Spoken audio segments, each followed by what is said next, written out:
बातों को शुरू करेंगे प्राइस फाइटर केविन ओवेंस से, जिनका आज है भाई हैप्पी बर्थडे। तो सबसे पहले हैप्पी बर्थडे के विशेष दूंगा मैं केविन ओवेंस को, एंड आप लोग भी जरूर से विश करना। आज केविन ओवेंस हो जाते हैं गाइस टोटल 40 साल के। 40 साल की उम्र में केविन ओवेंस अभी भी भाई कितना बेटर परफॉर्म करते हैं रिंग के अंदर, वो हमसे छुपा हुआ नहीं है। एक बार देख लेते हैं अकॉम्प्लिशमेंट्स हम लोग केविन ओवेंस की। डब्ल्यूडब्ल्यूई ने खुद से पोस्ट करा, ग्रैंड स्लैम चैंपियन रह चुके हैं Kevin Owens, 2 time WrestleMania main Evander भी रह चुके हैं। एंड आपको मालूम है कि एक बार तो भाई स्टोन कोल्ड के साथ नाइट 1 मेन इवेंट कर दिया, एंड उसके बाद एक बार सेमी जन के साथ रेसलमेनिया 39 में टाइटल भी जीती इन्होंने। उसके बाद फॉर्मर एनएक्सटी चैंपियन रह चुके हैं, host of the Kevin Owens show, साथ में को host of the new RKO show जो कि रैंडी ऑर्टन के साथ है। एंड ऑल्सो एक फन फैक्ट की ही लाइक्स पांडास, तो पांडास भी पसंद है केविन ओवेंस को। तो केविन ओवेंस को भाई हैप्पी बर्थडे की विशेष मेरी तरफ से भी। 40 साल की उम्र हो चुकी है। रिसेंटली इन्होंने बताया कि डब्ल्यूडब्ल्यूई के साथ रहने का आगे भी प्लान कर रहे हैं। 10 साल से रह चुके हैं तो अच्छा एक फैमिली वाला बॉन्ड बन चुका है, तो चाहते नहीं कि वो बॉन्ड टूटे, एंड लगता भी नहीं कि वो टूटेगा। डब्ल्यूडब्ल्यूई बिल्कुल रिटेन करेगी केविन ओवेंस को। तो अभी के हिसाब से भाई मेरी तरफ से बर्थडे विशेष है केविन ओवेंस के लिए। आप लोग भी चाहो तो कमेंट करके जरूर से इनको विश कर सकते हो। आगे बढ़ते हैं गाइस, बात करते हैं अगली स्टोरी के बारे में, जो कि एक बहुत ही ज्यादा इंटरेस्टिंग स्टोरी है। एंड आपने देखा होगा कि लिव मॉर्गन अभी डोमिनिक मिस्टीरियो के ऊपर डोरे डाल रही है,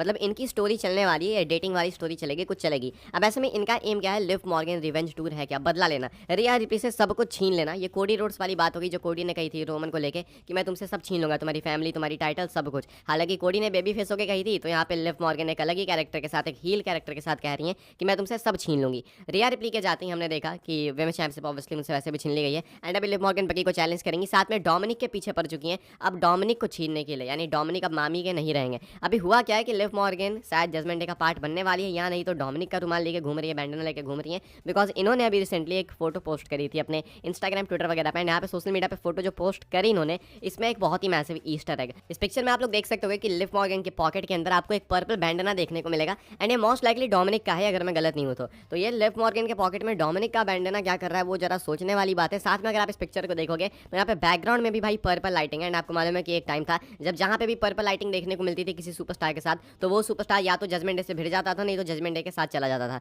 तो अभी के हिसाब से लिव मॉर्गन के साथ भी ये सेम चीज देखने को मिल रही है। तो ये डोमिनिक के साथ इनकी जो अलायंस धीरे धीरे बन रही है उसको ही लेकर है ऑब्वियसली, एंड इनकी लव स्टोरी आगे चलने वाली है। तो जब मामी वापस आएंगी यानी कि रिया रिप्ली, तो चीजें बहुत ही ज्यादा इंटरेस्टिंग होने वाली है, यानी कि एक फुल 2 माली वाला सीन होगा। अब देखना होगा कि लिव मॉर्गन रिवेंज टूर कितना सक्सेसफुल होता है रिया रिप्ली से रिवेंज लेने में, या फिर डोमिनिक भाई लॉयल रहते हैं। आगे बढ़ते हैं गाइस, बात करते हैं अगली स्टोरी के बारे में, जो कि CM Punk and Drew McIntyre की स्टोरी को लेके, इनकी स्टोरी लाइन को लेके। अब देखो भाई अनडाउटली ये डब्ल्यूडब्ल्यूई की बेस्ट स्टोरी लाइंस में से करेंटली एक है। अगर मुझसे कोई बोलेगा कि बेस्ट स्टोरीज बताओ, तो एक तो ब्लड लाइन वाली स्टोरी मैं टॉप पे रखूंगा, उसके बाद मैं रखूंगा सीएम पंक ड्रू मैकिंटायर वाली, एंड देन शायद मैं रखूंगा लिव मॉर्गन वाली स्टोरी। तो स्टोरी तो बहुत कमाल की है। अब ऐसे में भाई सीएम पंक ड्रू मैकिंटायर के प्रोमोज भी काफी अच्छे हैं, लेकिन एक चीज है जो कि कहीं ना कहीं भाई दिक्कत बन रही है, और वो ये है कि ये आमने सामने आ नहीं पा रहे ढंग से। हालांकि इसमें दिक्कत ये है ना कि इनकी इंजरी है, इनकी गलती भी नहीं है, दोनों इंजर्ड है। ड्रू मैकिंटायर को तो भाई king and queen of the ring से पुल आउट कर लिया गया, आपने देखा टूर्नामेंट से इनको निकाल दिया गया बिकॉज इंजर्ड है, हाइपर एक्सटेंडेड एल्बो बताया गया था, तो वो अभी कंपीट भी नहीं कर रहे। सीएम पंक भी इंजर्ड है, वो तो भाई रॉयल रंबल के टाइम से इंजर्ड है,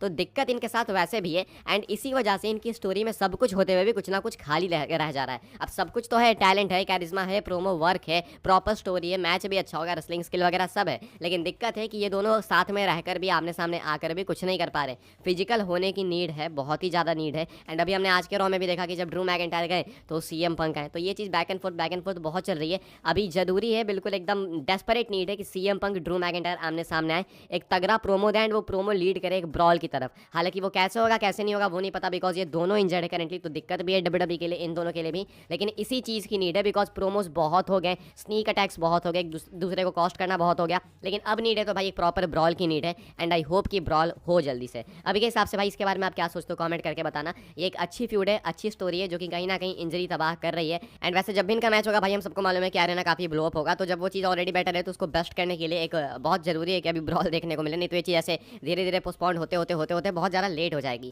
खैर आगे बढ़ते हैं गाइस, बात करते हैं अगली स्टोरी के बारे में, जो कि है लोगन पॉल द मैवरिक को लेके। तो अनसर्टेनिटी है लोगन पॉल के king and queen of the ring opponent के ऊपर। हालांकि लोगन पॉल वहां पे होने वाले हैं, ये डब्ल्यूडब्ल्यूई ने कंफर्म कर दिया, पोस्टर में है, वो यूएस चैंपियन के तौर पे डिफेंड करेंगे वहां पे टाइटल, एंड क्योंकि सऊदी के साथ डील है अच्छी खासी, तो ऐसे भी लोगन पॉल वहां पे होते ही होते हैं। अब ऐसे में लोगन पॉल किसके अगेंस्ट टाइटल डिफेंड करेंगे ना, इसका कोई खास आइडिया नहीं है। हालांकि डब्ल्यूडब्ल्यूई चाहे तो किसी को भी डाल सकती है, लोगन पॉल उनके साथ एक अच्छा मैच देंगे, उसमें कोई डाउट नहीं है। लेकिन यहाँ पे प्रॉब्लम यह है कि लोगन पॉल की स्टोरी भी तो सेम हो रही है ना, आते हैं मैच लड़के जाते हैं, रैंडम मैचेस बात खत्म, फिर उसके बाद एब्सेंट, तो ये रोमन वाली ही रेन है। तो बस ये है दिक्कत कि लोग इससे उब ना जाए, बहुत ज्यादा वो ना हो जाए कि अरे भाई आता है मैच लड़के जाता है फिर गायब। तो वो चीज़ लोगन पॉल के साथ नहीं होनी चाहिए, जो कि कहीं ना कहीं हो रही है, लेकिन लोग इसको नोट इसलिए नहीं कर रहे हैं बिकॉज एक ही बार आते हैं लोगन पॉल एंड बहुत अच्छा मैच देके चले जाते हैं। सो लेट्स होप ये चीज़ ऐसी मेंटेन हो। बाकी तो अनसर्टेनिटी है कि लोगन पॉल किसको फेस करेंगे, king and queen of the ring में। समर स्लैम का तो आइडिया है कि शायद वो एले नाइट होंगे, बाकी देखते हैं king and queen of the ring का क्या होता है। आगे बढ़ते हैं गाइस, बात करते हैं हम लोग अपनी नेक्स्ट एंड फाइनल स्टोरी के बारे में, जो कि ब्लड लाइन स्टोरी के ऊपर। एंड ब्लड लाइन की स्टोरी पीक पे कब पहुंचने वाली है, इसको लेके एक मेजर अपडेट है। तो डब्ल्यूडब्ल्यू भाई देखो बैक टू बैक ट्रिगर पुल कर रही है, ऐसा नहीं है कि डब्ल्यूडब्ल्यू छोड़ रही है कुछ भी, डब्ल्यूडब्ल्यू सब कुछ कर रही है। अभी टामा टोंगा है, अभी टांगा लोआ देखने को मिल गया, एंड सोलो सिक्वा नए ट्राइबल चीफ बन गए, बहुत सारी चीजें हो रही है, एंड अभी भी बहुत कुछ होना बाकी है। अब ऐसे में डब्ल्यूडब्ल्यू जल्दी जल्दी ट्रिगर पुल करेगी समर स्लैम तक, यानी कि अगर जेका फाटो को ज्वाइन करना है सोलो की फैक्शन को, तो वो भी जल्दी ही आएंगे, क्योंकि जो मेन पीक स्टोरी है ब्लड लाइन की वो समर स्लैम से या फिर से समर स्लैम के बाद उसके बाद से चालू होगी। समर स्लैम से इसीलिए बिकॉज भाई उसके बाद हम लोग एक अलग सेशन में पहुंचते हैं डब्ल्यूडब्ल्यू के, लाइक फर्स्ट सेशन चल रहा है डब्ल्यूडब्ल्यू का, रेसलमेनिया के बाद फर्स्ट सेशन होता है, उसके बाद धीरे धीरे सर्वाइवर सीरीज तक सेकंड, उसके बाद सर्वाइवर सीरीज से रोयल रंबल थर्ड, एंड उसके बाद फोर्थ सेशन। तो सेकंड सेशन की तरफ जब हम लोग आगे बढ़ेंगे तो ब्लड लाइन वाली स्टोरी पीक की तरफ जाएगी, एंड तब होगा रिटेलिएशन, यानी कि एटलीस्ट समर स्लैम तक तो ये सोलो वाली ब्लड लाइन डोमिनेट करेगी, तबाही मचाएगी स्मैकडाउन पे, एंड ब्लड लाइन को आपको मालूम है कि फैमिली को तबाह कर देगी एक तरीके से। उसके बाद जे उसो जेमे उसो रियूनाइट होंगे, एंड उसके बाद रिटेलिएट करना, रिवेंज लेना चालू करेंगे इस ब्लड लाइन से। ये होगा सेकंड सेशन में, एंड यही वो सेशन होगा जहां पे प्रोबेबली रोमन रेंस वापस आएंगे। देन हम लोग आगे बढ़ेंगे वॉर गेम्स की तरफ, जहां पे मैच होगा bloodline versus bloodline, यानी OG bloodline versus new bloodline. And then हम लोग बढ़ेंगे थर्ड सेशन की तरफ, जहां पे प्रोबेबली रॉक वापस आएंगे, अगर रॉक समर स्लैम में नहीं आते हैं तो। एंड उसके बाद देन यू नो कि चौथा जो राउंड होगा फोर्थ सेशन, वो होगा रेसलमेनिया वाला, एंड वहां पे सारी चीजें कंक्लूड होगी। तो ब्लड लाइन सिविल वॉर वगैरह मेनली आपको देखने को मिलेगा समर स्लैम के बाद, बिकॉज तब इधर से भी ब्लड लाइन हावी होगी, तो जब दोनों तरफ से एक्शन होगा तब वो आप समझो कि हाँ भाई अब सिविल वॉर स्टार्ट हो चुका है। अभी के हिसाब से गाइस फिलहाल इस वीडियो के लिए बस यही कुछ अपडेट्स थी। आई होप सो आपको इन्फॉर्मेशन मिली हो तो वीडियो को लाइक करें, शेयर करें, सब्सक्राइब करें चैनल को, ताकि आने वाले टाइम के अंदर आपको और भी ऐसी डब्ल्यूडब्ल्यू की न्यूज़, रूमर, अपडेट सब कुछ टाइम टू टाइम सबसे पहले मिलते रहे। फॉलो कर सकते हैं आप लोग मुझे इंस्टाग्राम एंड ट्विटर पर, लिंक आपको मिल जाएगा डिस्क्रिप्शन में। ज्वाइन कर सकते हैं व्हाट्सएप चैनल को, उसके भी लिंक है डिस्क्रिप्शन में। मिलते हैं अपनी नेक्स्ट ऑफर काफी इंटरेस्टिंग वीडियो में।